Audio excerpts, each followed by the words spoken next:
Welcome to What in the Shibal with Susie and Ed. We're just... Susie and Ed. Hello? Do I normally say Sugia? No, you say Susie. Susie and Ed. Welcome to What in the Shibal with Susie and Ed. We're just two Asian Americans talking shit about shit. With Froggy Archie today. He's eating a fish treat and it smells so bad. Susie doesn't like fishy. I don't like fishy. And it could be maybe the fishiest thing you could fish. What's fish skin? Wow, I just got a whiff just now too. Oh, Woo! Yeah, I guess that makes sense because I think this skin is one of the fishiest smelling. As it's moistening and as he's becoming a little bit more excited, it's really, like the molecules. Yeah, the little invisible molecules are doing that. Yeah, the little microscopic thing. molecules are just exploding, bursting with flavor and aroma. Little burst. It's okay. It's fine. It's fine. It's fine. Enjoy, Archie. Bon appetit. For those of you listening, Archie's wearing a Froggy hoodie today. He's really like a little cute. karopi. It looks like it's coming out of the frog's mouth. It's really funny. It's so cute. He has a reindeer one too, but that's only like seasonally appropriate. Archie, you have to face that way. Yeah. You have to face that way. It's like, oh, you under? Nope. Thanks a lot. Thank you. It's like I tried, Aunt Susie. Woo-wee. Okay, that's right. Like it. I can move past it. I am a professional. So Ed, how was your week? It was like busy, not busy. Have you listened to that Hostile Government Takeover song? We're in the middle of a hostile government takeover. No, what are you talking about? The part where he's like, we're in the middle of where he's like, now that we're in the middle of a Nigerian prince scam, surprise, it ended up being, that part makes me gag. That's so funny. So that's been I've heard all the remixes too. It's so good. It's really I've been listening to that on repeat, and it went #1 on iTunes. Yeah. That's fantastic. I was like, "Where's the iTunes version?" When he was like, said it came out on Spotify, and he actually responded to me, which then obviously everyone likes that one. And then I was like, "Let's make it #1," and within an hour, he was like, "So it's #1," and I was like, "Did I make it happen?" I was like, "At least 1 million of those streams was me." Yeah, fantastic. I did it.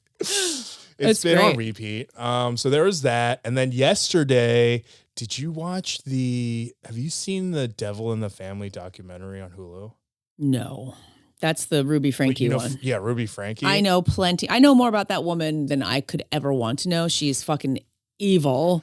I didn't know anything about her until that documentary. Remind me that to talk about, there's a mom that I want to talk about that we're talking, another on the topic. But is it as crazy as Ruby Franke? Because yes, she is certifiably. Well, she's in prison. She's in jail because she abused. She's a mom blogger, right? Yeah. Like one of those like family blogs. What was it called? Like the 8 of Us or 8 Passengers. 8 Passengers. And like, didn't she like torture her kids? Yeah. So she was one. It didn't obviously start there, but it like started with her being one of those people who's like, shut up. At one point, because like in the documentary, the family gave the documentarians access to all the unedited footage that she has, like all the probably gigabytes upon gigabytes, terabytes of like video. And there's like videos of her like yelling at her like toddler children, saying literally verbatim this: "What makes you think you have the entitlement to talk while I'm recording?" And I'm like, what? What? That's such a crazy thing to say. Like, I understand, like as a content creator myself, like I understand like when my daughters are walking through the house, they're like stomping or slamming the doors or like, fighting or whatever. And I'm like, shut up. Yeah. But it's never like a serious thing. No. It's like, I'm going to take the doors off the hinges if you guys don't, it's not like that. It's just like, guys, I'm filming. Shut it. You know what I mean? Sometimes I do get a little frustrated. Like sometimes when I was like recording something and Ron's like crinkling something in the background, I'm like, Ron, you have to stop. You stop. Yeah, it's frustrating because then you have to start over and like try to like recreate that moment. And like, also we have ADHD and OCD, I think. Not that we're excusing any of that behavior, but there's a difference because she was there was like she was abusive. She was abusive. Yeah. Of course she was. Didn't she get caught because one of her kids escaped? Yeah. Well, right? So like a lot happened in between, but then like she told her husband to leave, which is okay, bye. In itself was good luck. Infuriating. Yeah, where are you going? Yeah, like when I was watching it, I had this like weird internal struggle where I kept being like so angry at him because I was like, you could have prevented all of this, even though it's not technically his fault, you know? Not victim blaming because he was a victim too. But then you're like, at least I guess you're here to tell the story and stuff. Right. But then you're like, I'm more angry at you. Yeah. I mean, there is definitely like how could you not see it? But that was the whole point, right? They were so manipulative and they were so conniving and they were so convincing that, you know, even I think Ruby Franke was not a victim. I'm going to say that out loud and in no uncertain terms, is she, you know, a victim in this at all? I think it was like, but she was definitely easy to manipulate. Yeah. It, like, that's the thing is like, if I'm a mom and I am told by a woman that I have to torture my children into submission in order to create this fake life on YouTube, I'm going to be like, are you fucking, no, get the fuck out of my house. No, I wouldn't even say that. I'd be like, 911. Hi, yeah, exactly. Help. Your husband needs to leave the house so we can do what we need to do. Like, and kick the oldest son out at the same time. Yeah. Yeah. It's crazy. But speaking of moms. Wait, but you didn't see this part, but the oldest daughter, so the crazy woman that came into Ruby's life was her therapist, technically the son's therapist, Jody Hildebrandt. Yeah. And she at one point pretended like at her house that she was getting demonic possessions.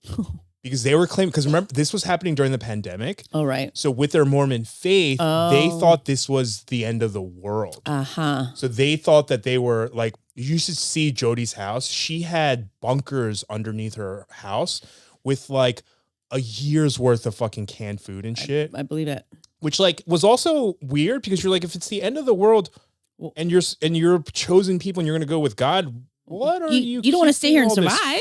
For, right. If you survive, you can't go to that planet or wherever. Also in my mind, I was like, mental note, if the world ends, zombie apocalypse, go to Utah and break into a Mormon person's house because they're clearly preppers. They have stuff. Yeah. They got the things you need. But so she ends up going into Ruby's house and they give her the oldest daughter's room because she's like 2 weeks away from going to college. And she said after she came back from college, she went into Jody's room to get something of hers out of like the closet or something. And she said there was like massage oils and stuff. And at that point, Ruby was sleeping with Jody in the room because she was telling her husband at the time, who hadn't left yet, that she is having like these horrible demonic possessions at nighttime and she needs me there. I need to be there for her. And I was like, I don't know if the husband ever went into that room. Wait, are you saying that Jody and Ruby had an affair? Possibly. Because the husband at no point was asked about it or said anything about it on the documentary. Jody and the demon all in one room. Yeah, but the daughter, she was like, so I saw that and like did it. And then the interviewer was like, so do you think that, she was like, yeah. She's like, I personally think that yes, they were having a sexual relationship. So it was like, that's a lot. Bad shit crazy. There's a lot going on that. And they like blurred out the younger kids' faces because they're still minors. Sure. But like when he walks up and rings the neighbor's doorbell, his legs were thinner than this. It was, you can see they starved and tortured him. He had duct tape around his hands and then ankles. Handcuffed over that. And then I don't think they showed this in the news or anything, but they also found in the room that he was being kept in a slurry of like cayenne pepper mix. So basically, every day the mom was then rubbing this cayenne pepper mix in all of his open sores. Oh my God. Every that makes me day. Sick to my stomach. Yeah, and this was happening for like 8 months to like a year. Oof, God. Like I can't even, like the kids were like 10 and 12. Like I can't even imagine how fucked up they're going to be they're going to need to go to therapy for the rest of their life. At least they're alive. That's true. Unlike the mom I'm going to talk to you about right now. What? Guess who started their own TikTok page? You haven't been on TikTok? Casey fucking Anthony. What is that name? If you remember, Casey Anthony was the mother in, I think, 2008, whose daughter, Kaylee, disappeared. And for 31 days, Casey Anthony did not report her missing. Oh, yeah. And was out dancing, getting tattoos, and like living her life, never reported her. and her daughter was subsequently found in the woods in a duffel bag, or like a sack wrapped in plastic, decomposed with duct tape over her mouth. How old was her daughter again? 2. Oh my God, I do remember that. Yeah. And there was a huge trial. There was a lot. This trial, she didn't call the authorities. She's out partying while her daughter is missing. There were searches on her computer for how to make chloroform, how to break a neck, snap a neck. Oh my God. How to make someone disappear. These were found on her computer. Now, these are all things that have been hashed out in court, and she was acquitted. So I will say that, she was acquitted. These are all of the killing things her daughter. yes, these are all the things that came out in the trial. There's so much evidence, and somehow they were in court in Florida. She was found not guilty and has since walked free. She has shown up on TikTok now as claiming to be a legal advocate. And she's like, and if I'm going to, be a legal advocate, I'm going to advocate for myself and for my daughter. And it's like, ew. All the evidence, in my opinion, points to her murdering her daughter and leaving her in a fucking bag for over a month. And she was only found because her mom called the police. And then her parents were implicated in the crime. Like, there was just so much going on. Like if you listen, that sounds like a shit show. It absolutely was. And she was like smiling through the court, like through the trial. Like, she's just, so for her to come on to TikTok now, people are like, fuck no, there is no room for you on this app. She has accumulated over 60,000 followers. And I'm like, either you guys are sick fucks following her for that, or there are so many people like Gen Z who don't know who she is, don't know the story. I remember it so vividly. I remember thinking like, this fucking lady did it. There's no fucking way. I mean, I can't imagine all of the comments in her comment section are like, she killed her baby. Comment section. She's got all of her comments off. She's not letting people comment. Yeah, you kidding me? Those dots connected as I was saying it. Yeah. Her car, when it was found, had a very distinct smell of decomposition coming from the trunk. How did she get acquitted? Was because it was in Florida. God.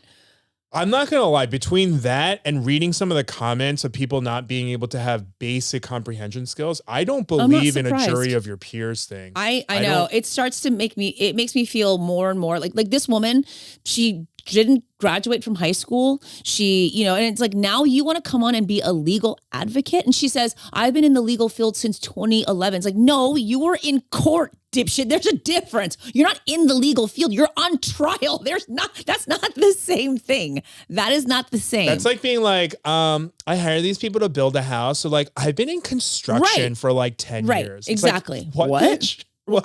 I made a phone call today. I'm in telemarketing. Like, that's not how that works. You don't know. I sat next to Jeff Bezos. I'm a billionaire now.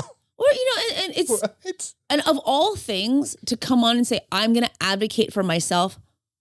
And my daughter, that part's disgusting. See, you wouldn't have to advocate for your daughter if she were alive. You wouldn't have to. And even, let's just say, for all intents and purposes, let's say she didn't do it. Let's say the jury was right. I don't believe they were, but let's say the jury was right. You didn't call the cops for 31 fucking days. My kid is half an hour late and I am fucking losing my mind. And I'm like, where are you? Where's your location? 31 days. And you're going to the bars?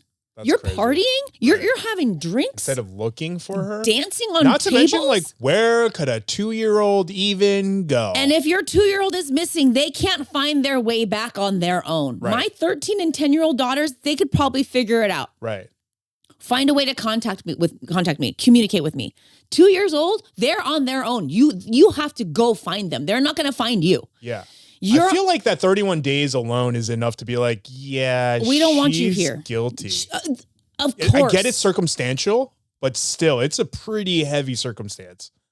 If you are on a bar dancing and getting drunk while your 2-year-old daughter is missing, I I don't know what else that would tell me. Because a 2-year-old's legs are this short. They can only walk so far, which means that they either walked, disappeared, got eaten by an animal, or got abducted. Somebody took them. Both of which are highly huge, like, emergencies. Right. That you need to deal with. Like, you need to upend your whole life to figure this out. And the fact kind that of emergency. she wasn't the one that called, and it was her mom that was like, what do you mean you haven't seen her for 30 days? And the part that the parents that were then implicated when the mom called, and I'm assuming it was like, so my daughter is missing and she hasn't done anything. Like, what do you? And then there was something where Casey accused the dad, then Casey said, oh, well, she drowned. That's how she died. She drowned. And my dad was the one who tried to cover it up. Like, but why would there be duct tape?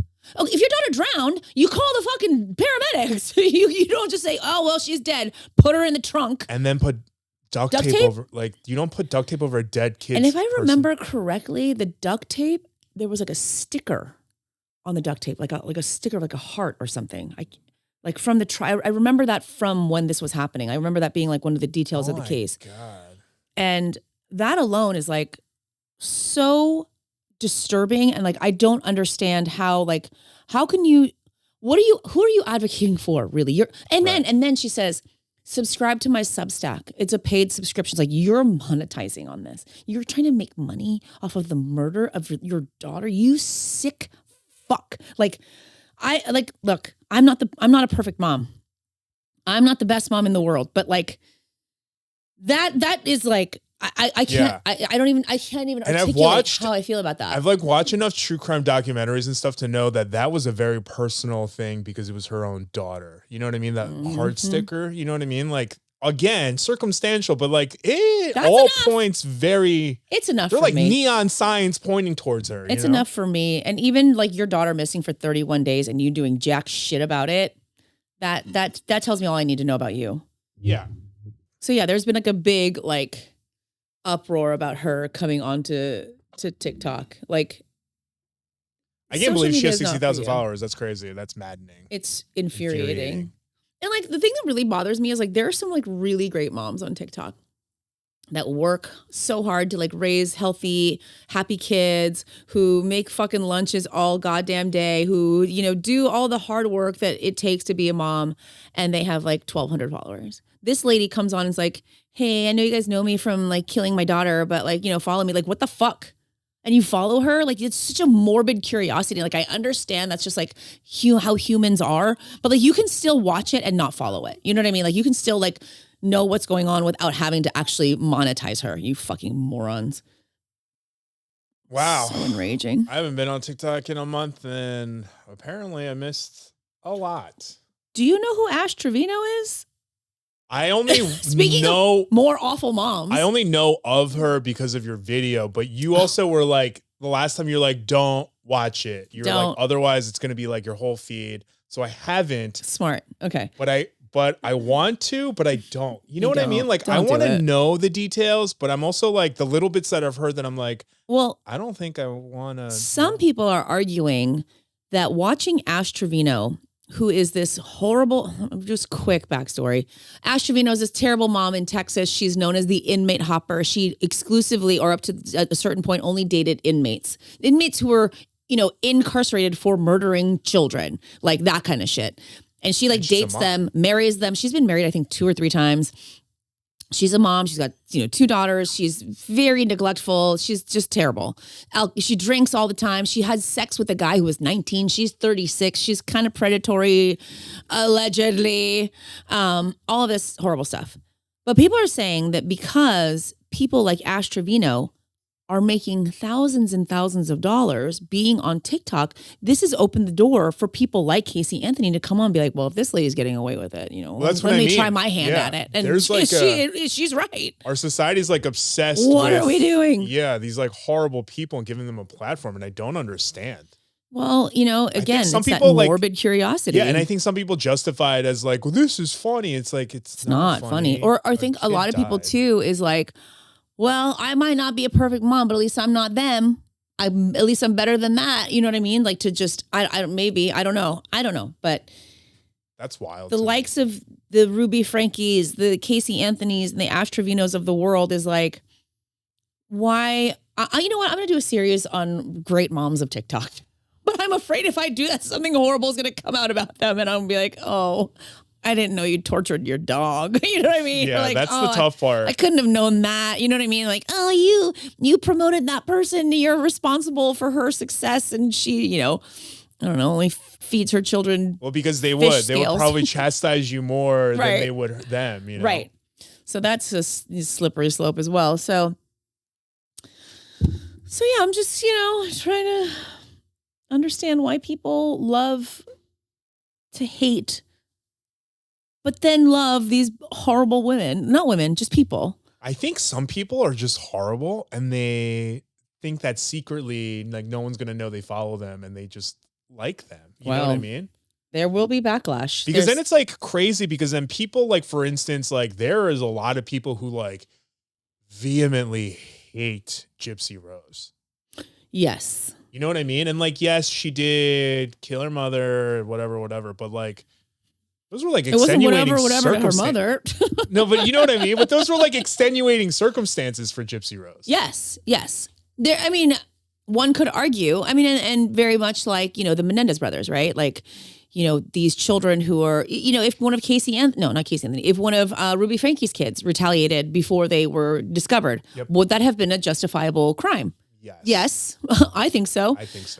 You know, depending on what it was, but they were fucking tortured and exploited, and like, yeah, that's self-defense. Right. Same with the Menendez brothers, which is why I think they're being retried, or that's the last thing that I heard, but I couldn't tell if it was like a rumor or not. But no, I mean, I think the governor stepped in. I think like people online and social media have been like, "What the fuck? This is such a horrible miscarriage of justice." These two young men were on trial today, the outcome would have been so different. And I don't think they would have spent the last 30 years in prison. When you watch that documentary, and the most harrowing part is listening to the, like, just random people, like, you know what I mean, who hear about it and they're like, they're lying, like, no one would ever do that. And you're like, oh my God. Yeah. That's crazy. Right.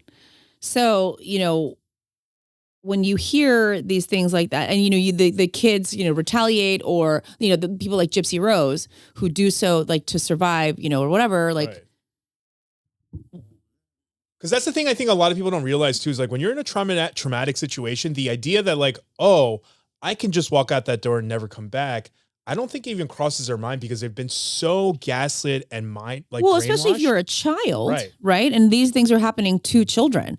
So, you know, if Ash Trevino's daughters, you know, one day, I'm not suggesting that they should, could, would, will, or anything, but if they retaliated against their mother in a way that their child brains were like, if I want to get out of this situation, this is the only thing I know how to do. Yeah. I have to do this, you know, whatever that is. But yeah, I mean, I don't know. And I think there is, obviously these women are terrible, but societally too, I think people love to hate women. Yes. People love to hate bad moms. Yeah. People love to villainize moms who are not perfect. And I'm not saying that these moms are great. Believe me, I'm not saying that at all. But societally, you know, when a mom isn't perfect, she is fucking, you know, exposed for that. Dads often can do the bare minimum, and people are like, oh my God, you're so great. You babysit your kids. The worst they get is like, oh, he's a deadbeat, which is a horrible statement. But even that. But that's not as bad as like the that isn't the scarlet letter of being a bad mother. Yeah, no. You're a bad mom. Like, that's like, you know, intolerable, inexcusable. Yeah. Because you're not a great dad. Yeah, because misogyny says that like women are here that's our job. Just be a mom. Right. Whereas it's the dad, it's like, well, he's a deadbeat, but like his job is to provide. Right. So it's like understandable. Right. So there are a lot of things at work when you talk about these like bad moms, these bad social media moms, these bad, you know, people. But those three people in particular, they deserve it. Yeah, they're not included in this. No, they deserve it. But I think that again plays into why there's an obsession. There's this obsession. Why there is this like morbid curiosity, because societally we are conditioned to hate moms who are not Betty fucking Crocker. Or was she even a mom? I don't even know. Yeah, was she real? Was she even a good mom? Was she abusive? Was she like Judy Garland? Carol Brady, we'll say. June Cleaver, you know, those moms of the world. Yeah, Carol Brady did seem like a pretty good mom. Carol? Yeah. I mean, she did marry a guy she like barely knew. Yes, but from a motherly perspective, she was very nurturing and very like, she didn't like shame her kids. Yeah, but Mike Brady was a good dad too. She was lucky in that there was the mutual support. Yes, they were both good parents. Yeah. Did both of their spouses die? I don't know if we ever knew that. Do they ever say? I don't think they ever did. I know that the mom died.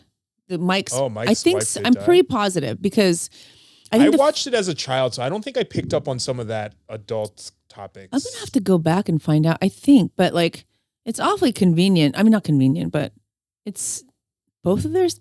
Whatever. It happens. It happens. Maybe they met on a dating website. That wasn't possible. That's not in the 70s. The tangent has begun. How was your weeks? Oh, my weeks. Busy as usual. My husband's parents were in town for a week. Oh, right. And that's how was his dad? If you don't know, my husband's father is suffering with Alzheimer's, and it is a lot. Which is like one of my fears.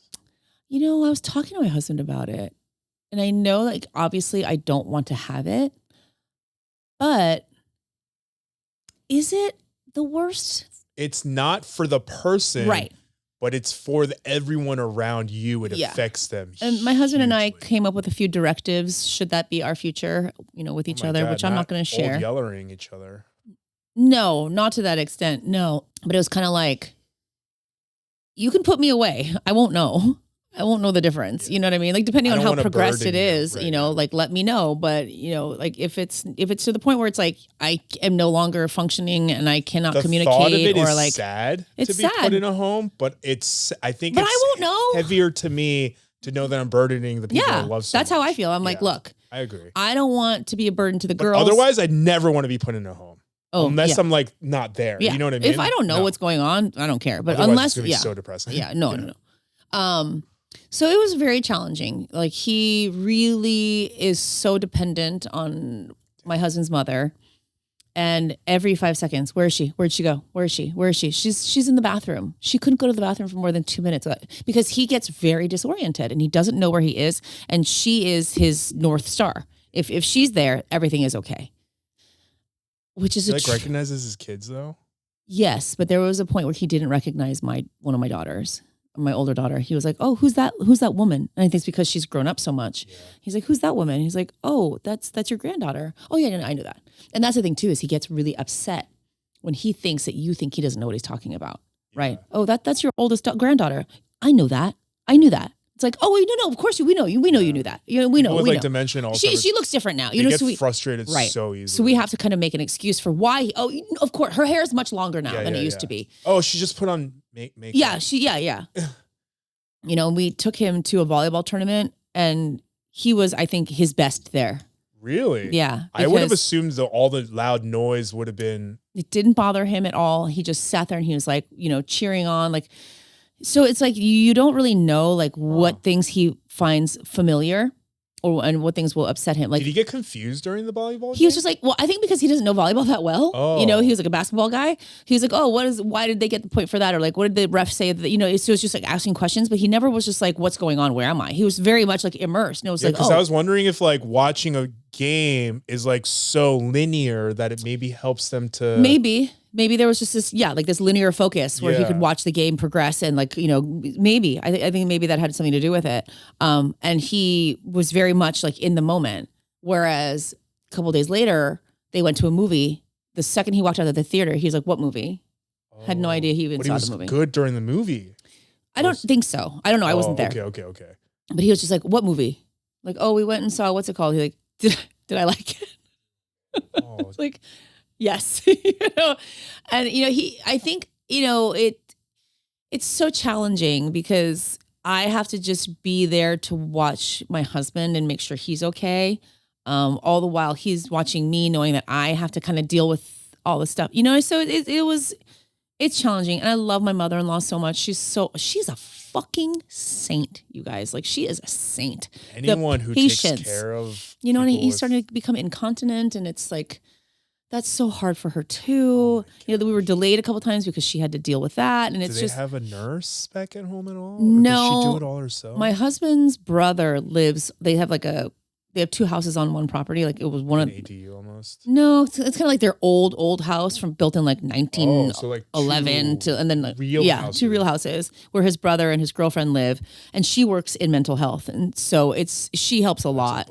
It is a blessing. But overall, for the most part, you know, his mom deals with it, and it's frustrating and sad. Yeah, but like she answers his questions over and over again like it's the first time, and it's I don't know that I'll ever have that kind of patience in my life.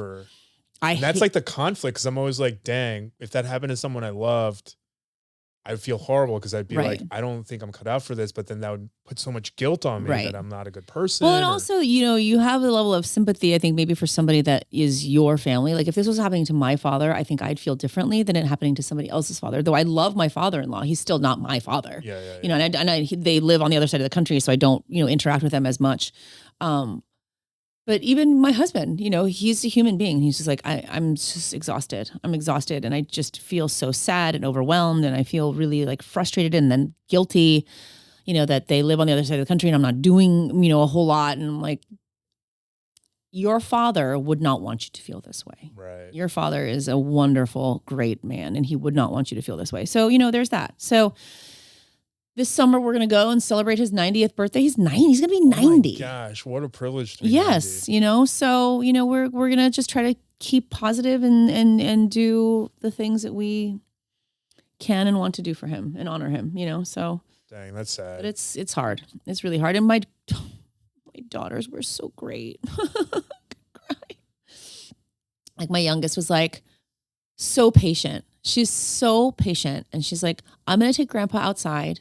I'm going to get a book. He seems very comfortable in the backyard. So we'll just like sit outside and it's nice and sunny. So, you know, he seems really happy there. So why don't we just go do that? And you know her, you know, so she's just like such a sweet, sympathetic girl with so much empathy. And, you know, my older daughter is too. She had a really busy week. She had a lot of practices and school stuff this week. So she wasn't around as much, but she was just like, he'd come out and be like, you know, where's grandma? Oh, grandma went on a walk, grandpa. She'll be back in 15 minutes. Where's grandma? Oh, she went on a walk, grandpa. She'll be back in 15 minutes. And she was just like her grandmother, just patient and answering his questions over and over and over, and never, ever for 1 second let on that she was frustrated. And I was like, man, how do I grow up to be more like you? Yeah. Tears of pride are so weird. I know. Why am I crying? So proud. Why do I feel so proud? Swelling pride for these kids. And during her tournament, she served like 8 serves in a row, 8 aces in a row while her grandparents were there. So that was awesome too. So it was a good week. It was a hard week. A lot of, you know, ups and downs, but. Yeah, I don't know if it's my ADHD or whatever, but repeating myself triggers me so much, and I think that's where I like don't know if I have the patience for that. But dang, I'm sorry.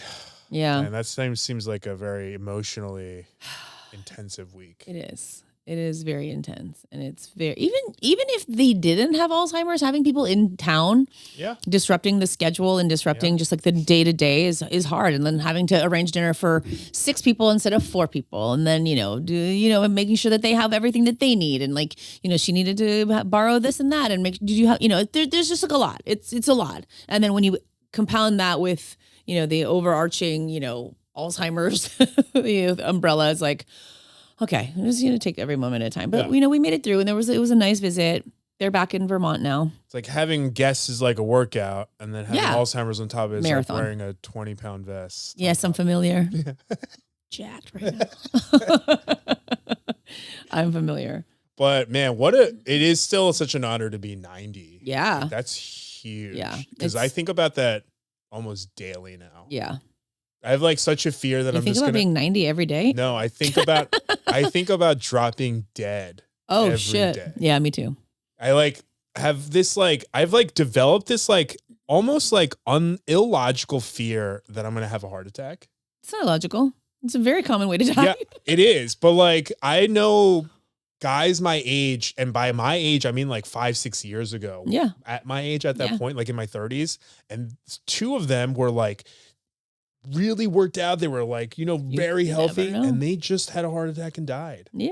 And I think about that all the time because I think some of the fear comes from the fact that I'm alone now. Because like many of you guys don't know this, but like Ron's basically living with his fiance full time now. Yeah. So like I'm basically alone, which is like a lot of times when you hear about heart attacks, sometimes the saving grace is like somebody was there, call 911 immediately, and that saved their life. Would it make you feel better if I got you like one of those life alert things? Yeah, so I thought about that. I literally thought about it. I was like, you know what? I'm just gonna put on the life alert every time I come home. And then I was like, dang it, I'm still a little too proud to do that. So what I did was I created this shortcut in my phone. Yeah. Where if I say Siri heart attack, my phone will immediately, Ron's one of the people, it's going to text him my location and that I'm having a heart attack to call 911. You create a shortcut. Oh. And it's like there's like is it a verbal prompts. Prompt? Yeah. So like, cool. So then like you can pick through the app some of the things that you can do. To mine. and then it'll also call 911. At the same time. So like, hopefully my hope is that I will at least be able within earshot of my phone, watch or something. Siri. Yeah. And I won't die that way. So. Man, that's really overtaking your life, huh? OCD is a bitch. She's a bitch. Sheesh. Yeah. I think about dying every day. Same. Every single day. Yeah. And not just my own death. And I mean, I've done that my whole life, but it's gotten like, reached that point of like reality now. Cause you're like, oh, one day I have to worry about heart attacks. But now I'm like, oh, that time came and it's passed and it could have happened 5 years ago. Why do you think I drink night cocoa every night? Because the thoughts of death plague me to the point where I cannot sleep. And it's not just my death. I think about everyone's death. And I'm like, oh my God, did I give birth to 2 people just so they could die someday? What's wrong with me? Yes. You know what I mean? Like, that's how I feel. I'm like, oh, what have I done? The minute we're born, we have a timer on the minute we're born, we start to die. Yeah. Mm-hmm. Cool. And I was talking to my dad about it the other day, and he was like, oh my God, you had death talk with kind of. I was just like, why can't we die backwards? Like, I think it's Benjamin Button, right? Like, why don't we start really, really old and then just turn into babies and just disappear? You know what I mean? Like, it's still all the same. It is. We're a baby when we're born and when we die. But I would be much more inclined to be like, oh, I'm going to nurture this little baby, this helpless little baby. Yeah, but then think about that, though. Think about a baby that you're loving and nurturing, and then all of a sudden it just disappears. Oop. I feel like that'll be worse than watching an old person die. No, I don't think so. No, because you're just getting healthier and stronger as you age down, and then you turn into something that is so... Yeah. That's weird to me. Versus... a rotting corpse? Yeah. I feel that's like... that's all old and like, all like... Yeah. Speaking of corpses, did you hear about the Gene Hackman thing? Yeah. Oh. It's like... Did I bring that up in too light of a way? Hold on, maybe go back. No. Okay, I was like, wait, you got really sad. No, because I have weird conflicting feelings about that death. Oh, why? Not anything personal. It's just like something sets off red flags because they're like... Everyone died, him, his wife, and their dog all were found dead, but there was no foul play. And I'm like, that is setting off all how's that possible? Yeah.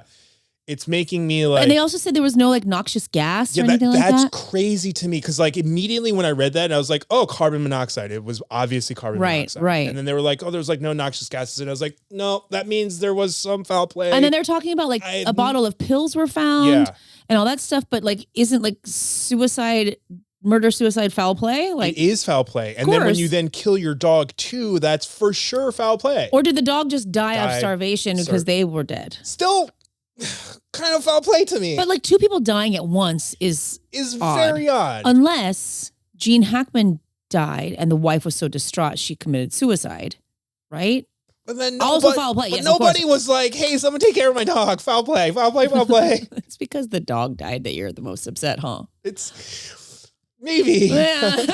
I know. I feel that way sometimes too. The dog didn't have anything to do with it. But yeah, it was Very disturbing, the circumstances, and the fact that they were like partially mummified. Yeah, like that is bizarre. Like, it's so bizarre. They said something like the last time someone saw them was like 10 days prior. And I'm like, no one checked on these people. I was like, and I get it. It's not foul play. Like someone was like, pew, pew, you know, but it was like, no, something about this is very suspicious. It needs an investigation for sure. And like now that the story's just kind of disappeared, right? Nobody's even talking about it anymore. Outside of the Oscars. Barely even that though. There's like flash a picture. Well, I think, was it Morgan Freeman or someone did do like a little 2-minute. But they weren't talking about the circumstances of their death. They were just honoring him, his life. That's different. I think, like like figuring out like what happened is, I don't hear about it anymore. I haven't heard about it. What were we talking? Oh, death. Suspicious death. What were we talking about? Oh, Benjamin Button dying at old. Okay. There was a lot. Inside the mind of a person with severe ADHD. Like, oh my God, there is a lot. Speaking of a lot. So I haven't been on TikTok in close to a month now. That's crazy. And probably so beneficial to your mental health. It wasn't. Oh, really? Yeah, because the reason why I haven't been on TikTok in a month is because I've been pushing off making this one video. And every day I kept being like, tomorrow. And a month passed. Is it about your family? So there's 2 videos. One is about my family, but the prevailing video that I've been pushing off is Jasmine Lee, that little girl that I was helping to raise money for her quinceañera inspired ball gown thing. She's alive. Oh, I was like, what happened? Well, like her party was supposed to be on the 15th of February, and after she was discharged, she got like the flu, and like so then she immediately had to go back into the hospital because I don't know if people know this. When you have a kidney transplant or organ transplant, the flu could be a death sentence. Yeah. So she's in the flu, and on top of that, I don't know why this affects me so much. Her like body's still the biopsy they did when she was in the hospital and to begin with was to check to see, they try to reverse her body rejecting the kidney. It's still in rejection. And she was sick, and now her party is pushed off so far into July 15th. If it was June 15th, whichever, but I don't know. All of that just like weighed really heavy on me. Yeah. And like, I just didn't want to report it. I like didn't know if I like didn't want to put negative energy out into the world when I just want such good hope for her. And yeah, it's been like really fucking with me. So like that's why I say it's been not good for my mental health, because every day I think about it and I keep being like, I have to do this, but I'm like I can't today. I can't. Yeah. So I push it off, and I think finally it's like I think I have to do it today, because it's like it's been a month. You know what I mean? And I'm sure even people who like donated money are like, why hasn't there been any updates? Right. Is this a scam? You know what I mean? So like, oh yeah, I need to do an update, but it's just like, it really fucked with me. So even just like the small update with my family, because the heaviness of that, it's just been like transferring to that, you know? And so, yeah, a month went by and the world is falling apart. And then I feel guilty that I haven't been part of like helping that. And it's okay. You don't have to be a part of everything all the time. You're allowed to just say like, I need to take a backseat to life for a second. That there's nothing wrong with that. And in fact, I feel like if you push through and do it anyway, it's not going to give you the result that you want. You know what I mean? So I know this sounds stupid. Giving yourself grace is something I think you're so bad at. It is. And this is going to make it worse. I think it sounds so dumb. But sometimes I just think that I'm bad luck. Oh, don't say that, Ed. Don't say that. You're not. Because like, I'm like scared that getting involved with her life. No. Like my bad luck rubbed off on her. Ed, you know what I mean? Don't do that to yourself. Number one, there's no such thing. Okay. Number two, this is going to sound really bitchy of me to say while you're crying. You're not that important. And I'm only saying that from a good place. I know, yeah. You're not that important. What's happening is so much bigger than bad luck. No, I know. It's much bigger than that. And you could look at it as like, you might be one of the only strokes of good luck she's had. So I know it's easier to think about the bad stuff and internalize the bad stuff, but think about this. You were, for a moment, the one thing that was giving her hope and giving her a reason to push on and giving her something to look forward to. Maybe that's what it is too. It's just like feeling so hopeless. You know, I just wish I could like Hope is still there. Hope doesn't go anywhere. Hope only disappears when you allow it to disappear. You have to maintain the hope. The hope doesn't just stick around for nothing, you know?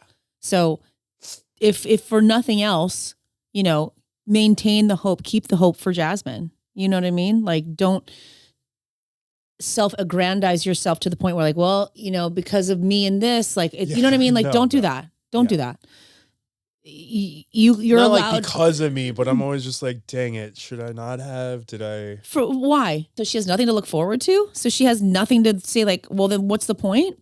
Yeah, that's true. You gave her a glimmer of something beyond where she is in this moment to say like, oh, I still have this party coming, you know, to me. I still have this wonderful party and this beautiful dress and a crown that I get to wear. I have something to live for. I have something to look forward to. And Ed gave me that. So focus on that. Yeah, don't do that to yourself. Don't do that to yourself. You do that to yourself all the time. And for what? Because the things that are going to happen to Jasmine are going to happen to Jasmine. You have to just be there for her. It's because I've had this like cloud over my head my whole life thinking that like I wasn't supposed to be born. You know, I think because like my parents' circumstances, like the fact that like my mom had me when she was 40, you know, like recently finding out when my mom was here, like the day before she left that like, and this is the update I want to give about my family is like a lot of people are like, oh, you know, Ed's mom was the mistress and that's just how it is. And I'm like, you can talk about me all you want, but like, don't say incorrect things about my mom. Mm-hmm. She was not the mistress. She was the first choice. You know what I mean? And finding out that like my mom was pregnant with my dad before me, and then she chose to terminate that pregnancy. Wait, like that just like adds on more to the fact that I feel like I wasn't supposed to be born. You know, like there was someone else was supposed to take this spot and do greater things in life with it. And I just had that looming in my head my whole life that like, I don't think I was supposed to be born. Like, I think I was a mistake, a fluke. Someone else was supposed to be here. So yeah, I tend to do that a lot because I can't shake this feeling. You need to go talk to somebody. You need to go talk to somebody and you need to do it like today. Because I know you've said that you've tried therapy and I know that you said it doesn't work for you. I think that is you just sabotaging yourself because you're scared it will work for you.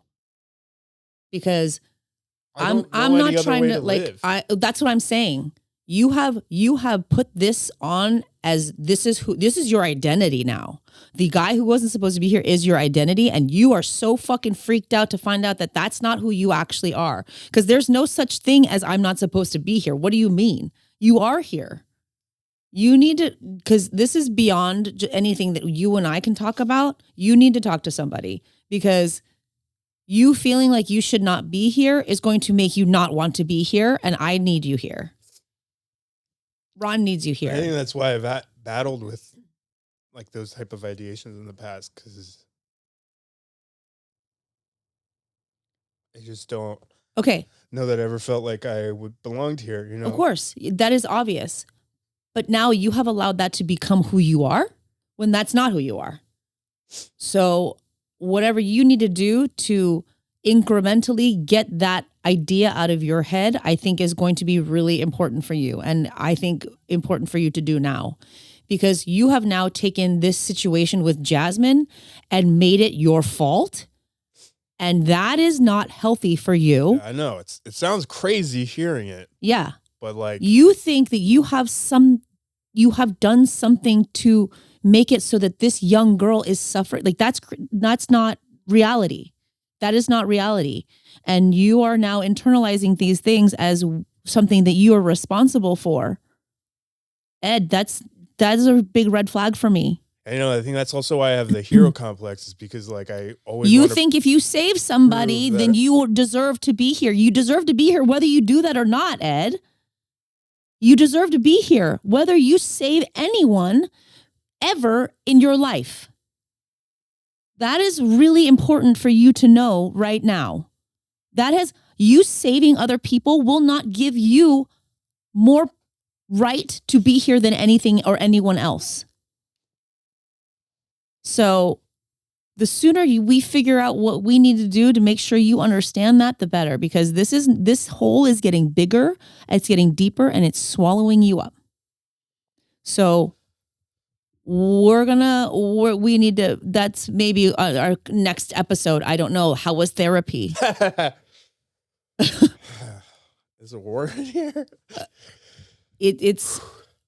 I'm not like mad at you, but I'm feeling very passionate now that this is something that you need to take care of. I know you think that you can take care of it on your own. How's that working for you? Not great. It's not great. Because it's not getting better. It's not changing. It's not evolving. In fact, it's getting worse because now you feel responsible for other people's suffering. Yeah, I would say that's like my main motivation in making content is I feel like if I don't do something, I know how egotistical that sounds. I don't mean like I'm the only one who could do something. What you're thinking is, and I could be wrong, but I'm not. If I save this one person, if I bring awareness to this and this goes right, if this one person becomes better because of something I've done, then my life has purpose. It's noble. It is a noble cause to want to help people, but I don't know that you're helping people necessarily just because helping people is in your nature. You're helping people because you think it gives you a reason to be alive. I don't know that those two things should coexist or not coexist. I don't think that that motivation is a healthy motivation, because when will that be enough? When will you say, okay, I did this one thing, this person is happy now? Because how many people have you helped? Dozens and dozens, if not hundreds of people have been helped by the things that you've done, and you still feel that way. There's still a hollow in your soul because of it. And now this one thing, something that is medically and obviously nothing you could have done, makes you feel like you are responsible. You've cast a dark shadow on this young girl who had a liver transplant. That's not it. I know. That's not it.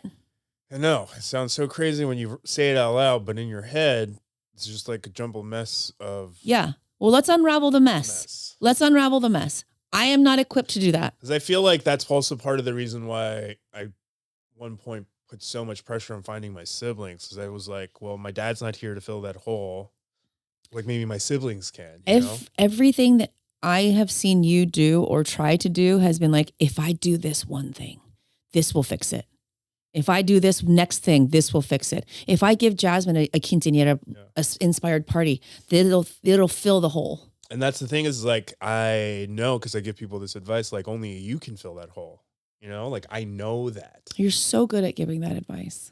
I know that. You'd be so much better off if you took it. It's like hard to find that in yourself. Of course. That's why there are people there to help you do that for yourself. That's why this isn't something that you should, could, or will be able to do on your own. I don't think. Because the hero complex thing, it's not going to fulfill you in the way that you need to be fulfilled. The hero complex is like a weird thing to say because like looks like you're trying to save other people, but you're really just trying to save yourself. Yeah. Well, and we've all studied the hero, right? In like our comic books and in our movies and whatever. That's what they're trying to do. Fill the hole of their parents being murdered on the street by the Joker. Fulfill their parents being blasted off into another planet or whatever. Being murdered by, whoever. It's always that. I need to fill this darkened void that has been left in me because of this traumatic thing that's happened.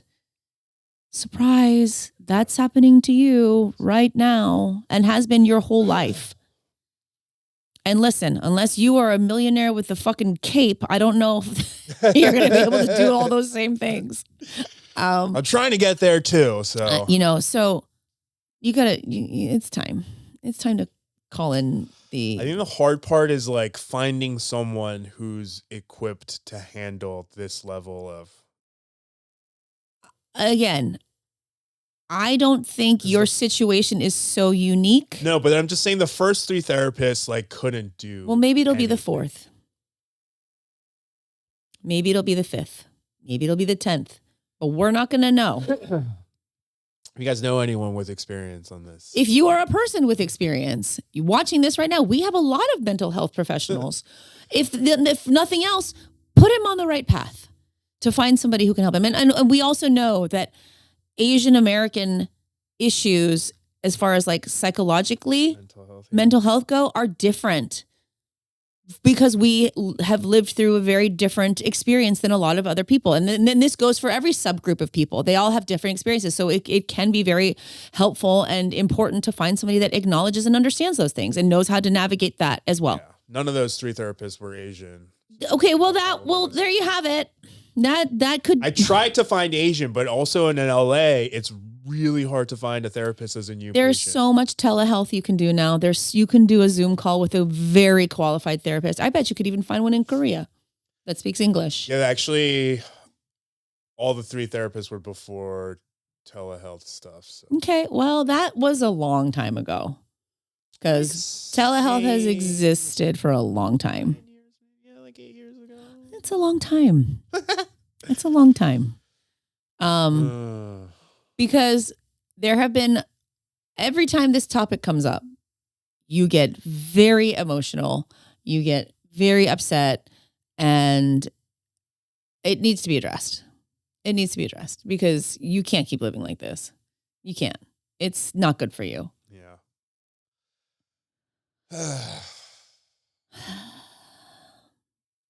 Now I'm really exhausted. I was going to say, I feel exhausted. What'd you say? Oh, shit. Food always makes everything better. I was going to say, I feel like exhausted, but also like a little bit lighter. Good. I think crying helps. Well, crying helps, but I think action plans help more. Yeah, no, for sure. Also things I tell other people, so. Yeah. I know. Yeah. Having a plan in action and having something to, have to move forward with is going to be important. But for now, as Ron said, food is a nice Band-Aid. We got biscuits to eat, man. Yeah. We got to fill our soul. And a good way to do that is through our stomach. Yep. So what is this? Biscuit, sausage, cheese? As many of you know, Ron was adopted. Yes. Into Western Pennsylvania, which is, Midwest-ish, even though it's on the East Coast. And heavily Amish? There is, some. But, I don't know where this actually came from. Oh, shit. Oh, yeah. But either was, what I'm going to say was like, there's a lot of that hodgepodgey food. Ron's like, wrong side of the family. Yeah. Ron's parents have this like best friend family, right? They're not actual blood family, right? No, yeah. So they're like, the way my auntie. Yeah. But they're like really close to them. They go to like there for Thanksgiving every year and stuff. And she was a chef. Oh. Yeah. A cook/chef. And one of the things she made that is one of the things that Ron really knows how to make. He knows more stuff now, but when I first met him, this was like the only thing he knew how to cook. Okay. And it's called Cheesy Sausage Biscuits. Yep. Yep. I like those 3 things, and I like those 3 things together. I've never seen this anywhere outside of this family. The sausage is baked into the biscuit, or is it like on the side? So I've helped make it before, so I know how it's made. My mouth is watering. So you take like breakfast sausage and you cook it, and I cook it to the point where it's like a little crispy. Yeah. Delicious. And then you take all the fat and that. And you use that to mix it into dough. Yeah. And then cheddar, shredded cheddar cheese. Yeah. And the fat from the sausage is enough to make a dough. Like you don't have to add any water or any other shortening. Oh my God. So it's so it's just those 3 things, and you form them into patties. And the cheese is oily too. Yeah. So as it cooks, it like moistens it a little bit more. And then it's still a biscuit. That sounds like a brick. It's still a biscuit. So it's still this like a little bit on the dry side, even though it's not dry. So typically what you do is you put like, what they did was they usually make this like mango salsa. And it's delicious with mango salsa. But mango salsa is an effort, Yeah. So one day I was like, let's just try. We had those like, those Sadie Mae or whatever that name brand is of those like jellies or jams. They're like really good though. Yeah. They're like mostly like barely sugar. Yeah. And then just the fruit. So I was like, had that. So I was like, let's try it with some blueberry jam. And it was like, oh my God. So it's like a scone almost. This You're is talking delicious. Too much. I'm trying to eat. Hold on. Oh my God, it smells so good. So here it is. This is just a little bit of jam. I'll put some on yours. I'm sorry, Archie. So is this like a breakfast thing or is it okay? We'll eat eggs and on it and salsa too, like it's because I've eaten it for my dinner. aunt would also make her own salsa. So, but runny eggs on it is like probably one. Oh yeah, runny eggs on it is so good. That's delicious. It's so weird, right? It's so weird. It's so weird, but it's so good. Oh, I haven't had one of these in like at least a year and a half. Yeah. Wait a minute. That is fucking delicious. It's so good. I love hot honey, so this is going to be good. And it's like such a weird thing because it's like, no offense, but it's like kind of a... I was just going to say trashy food. It's like slightly... But it is. I mean, but that's always the best food. Yeah, Is like the humblest food. Yeah, like the junky foods, like the random home delicious. concoctions. Yeah, it's so good with hot honey. Is there like a recipe or you just mix it until it starts to... Send it to me. It's all the ingredients, but it's just how you do it. It's more of the method. Mm-hmm. So those other two I'm going to eat when you guys leave. I knew it. I knew it. No, yeah, but yeah. What? I was like, if Susie even leaves any for that. Fuck that guy. Just kidding. That's so good. It's so good. I really didn't know so it's not like a biscuit. It is a biscuit technically, but not. Yeah. It's almost like a sausage cookie. Yeah. Kind of, yeah. Yeah, because it's thinner. No, it's just weird to call it a cookie because it's like savory, you know? I made balls once. That was delicious. Oh, starving. Oh, perfect. Listen, you don't have to be able to make a whole bunch of things as long as the few things that you make are really good. Yeah. Okay. And this is fire. That's good. Mm-hmm. Who knew? Easily give that like a 9.9 out of 10. Sausage cookie for the win. But it's just funny because I think the trashy idea comes from because even the name is like a childish name. It's like a mom created it and then the child named it. You know, it's Cheesy Sausage Biscuits. I guess. I mean, it just is more descriptive than anything else. It's not like called like a Fluky Duke. No. Fluky Duke. I can't. Where did you even come up with that? I don't know.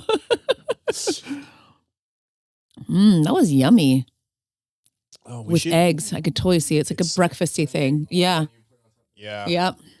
And that's why the kids or her husband aren't going to get any. Because as soon as we The leave, second you leave, Susie's I'm poaching gonna some fry up an eggs egg. and we are good to go.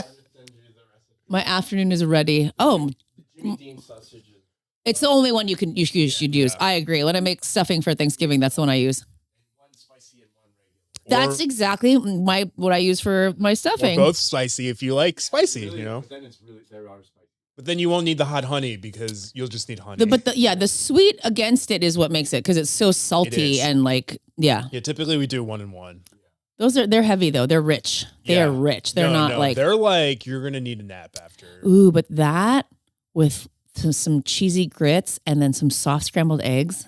That's a good breakfast. I want to eat that right now. Now I have a taste for more food, and I worked out really hard this morning, so I'm gonna eat everything.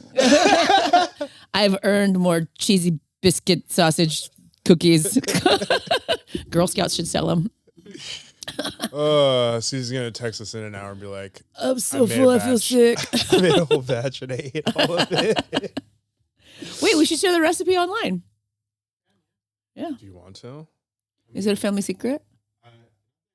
I'm pretty sure I just gave it all away. You can figure out the... It's literally 3 things. You just have to figure out how to put those 3 things together. And I've tried different ingredients to try to be healthy. Like we tried it once with turkey, like breakfast sausage meat, and I've even tried a vegan version. And while they're not horrible, no. And by vegan I mean the cheese was real, the meat was fake. While it wasn't horrible, it's not nothing is the same as the. Do you use a sharp cheddar cheese? Yeah. Ah, it's a Bisquick recipe. That's why. I forgot about that. That's why, because it's not just flour. Because Bisquick, you can basically just add any liquid and you've got biscuit. That makes sense. I forgot it's Bisquick. Yeah, Oh my God, I think I have a box of Bisquick. Do I? Did my kids eat it all? I never have it, but I bought it for something. I can't remember what. I told you. Wait, but I don't have any sausage, so I'm gonna have to go to the store anyway. Susie's Fine. gonna have this made by the end of the day. I'm gonna perfect it. Not that it wasn't perfect already. Oh fuck yeah! Oh, because you could make it thicker and then do like slices of it, right? Instead of like the cookie. But those edges were really good. I'm gonna have to think about this. So what we'll do is we'll make them that size, and then if they're not going to be eaten all day, you can freeze them. Yeah, like for those sure. ones we just ate were frozen. You can freeze like freeze them in a thing, and then just take them out and then cook them for breakfast. Quick breakfast, yeah. And oh my god, my youngest kid is gonna love. It covers all of it. It has meat, dairy, and carbs. Yeah, so it's a great breakfast. Yeah, she can have to eat banana with it. Healthier. Oh. This is on the side. Banana sounds delicious. Yeah. Maybe even on top. Maybe like put some like banana Fostery type sauce on top. It feels a little heavy. It sounds like it's weird, but it sounds like it's delicious. But I think any fruit compote, bananas of all though, I think it needs something acidic. Like I don't think banana's acidic enough, which is why. Blackberry's really good. Right. Blueberry's good. Yeah, that's what I'm thinking. Actually, orange marmalade. Orange is probably really good with it too. Delicious. It was delicious. Which is why the mango works so beautifully too. Mm-hmm. This is going to be fun to experiment with. On that note, I got to go eat. No kidding. Also, can we end like every episode with food? I don't know why we haven't thought of that up until now.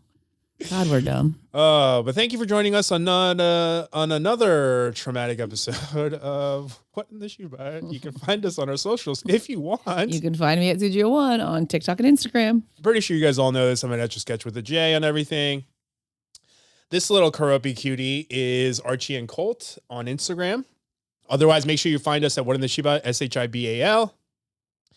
Instagram and TikTok. Also, in 2 weeks, the next episode, I think we want to do Am I the Asshole? So if you have any write-ins, make sure you write in. Email us at whatintheshibal. Or even if it's like a What Am I the Asshole that you've heard of before and you want to just get mine and Ed's like take on it. You can forward it to us. Yeah.